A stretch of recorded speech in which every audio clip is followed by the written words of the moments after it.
All right, thank you for coming. Today I'm going to give you an update in relation to the murder of Mark Boyce, who was 36 years old at the time of his murder on the 30th of January 2017.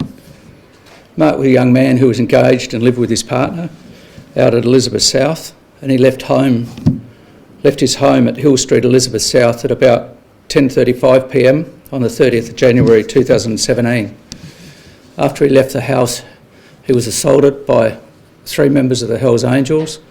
He fled and was pursued by one of them on foot down the street, who caught him, restrained him until the other 2 caught up, and together they beat, kicked and stomped him in a very serious and prolonged attack.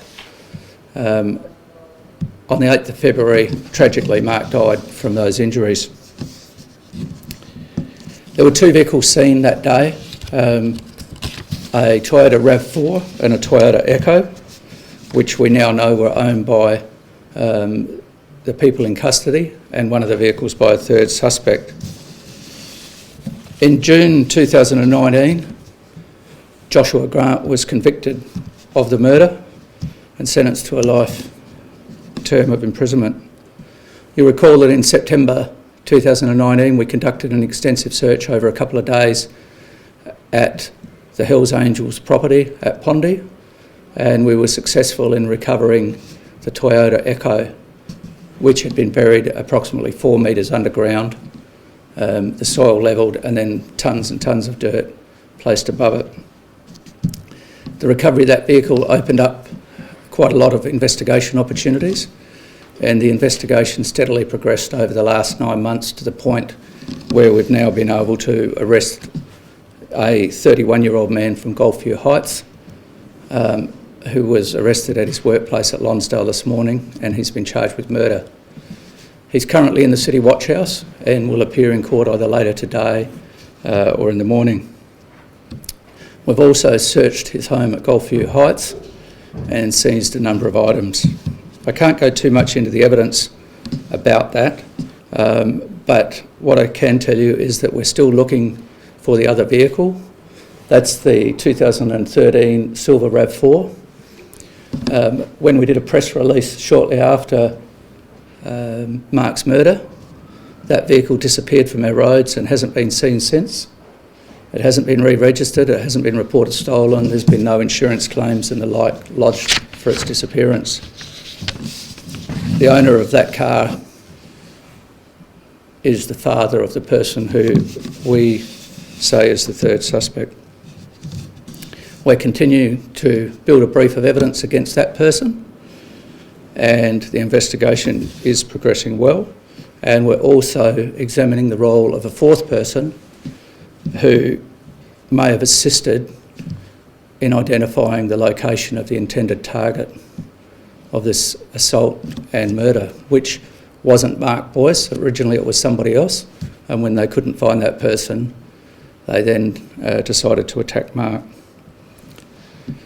So we would appeal to anybody who knows the location of that vehicle, has any information at all about this murder, and also we would appeal to a person who rang Crime Stoppers in October 2017 with detailed information about the murder.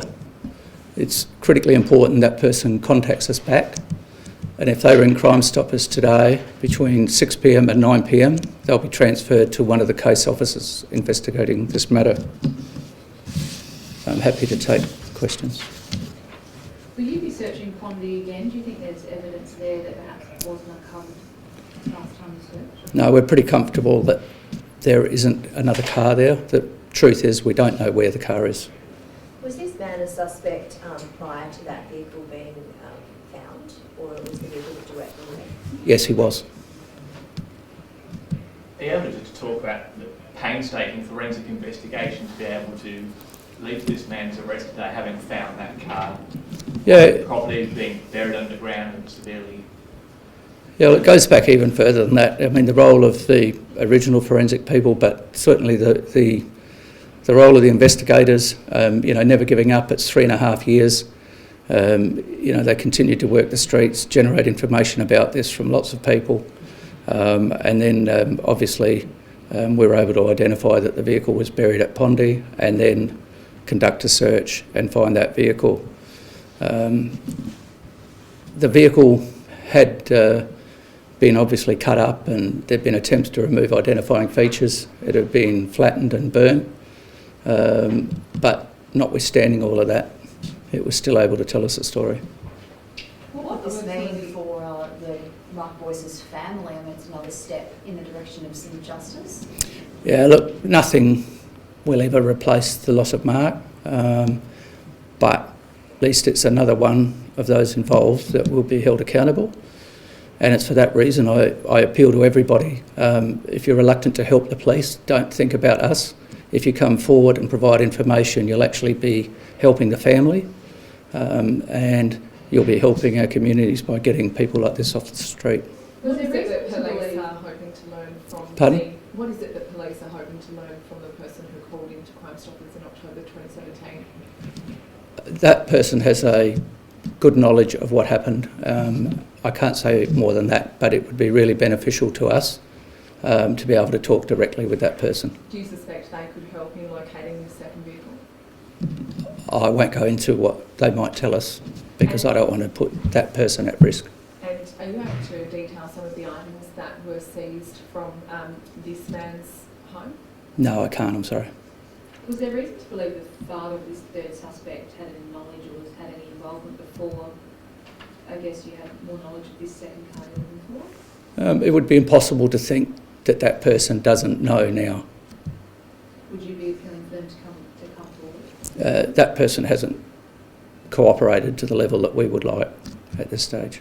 Throughout this whole investigation, has there been a lot of pushback from those involved? Has that made it more difficult?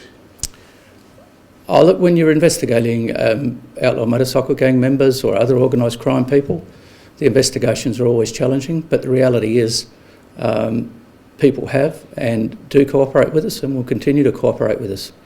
And we're working now to build a comprehensive brief against that third person, and I look forward to the day that investigation is complete and we can take action. Just how close do you think you might be to being able to lay charges against that person?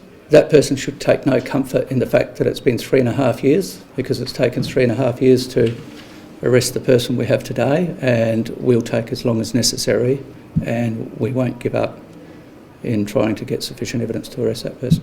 Specifically, the man who was arrested this morning, specifically what role do you think he played in the murder?